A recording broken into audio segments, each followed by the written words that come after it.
In front of me is Xiaomi 13 Pro, and today I would like to show you how you can use split screen on this device. First of all, select one of your apps that you wish to use in split screen view. I will go with Chrome. Now access background apps. If you are using Tricky's navigation, you can do that by tapping on this square button. Over here, you need to hold your app and tap on this little icon under padlock with two rectangles.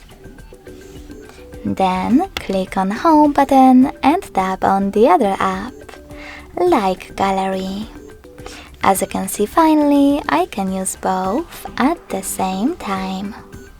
If you wish to go back from this mode, drag the first app upwards or downwards and select Home button.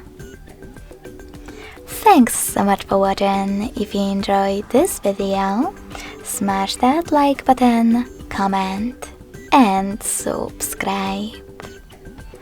Bye!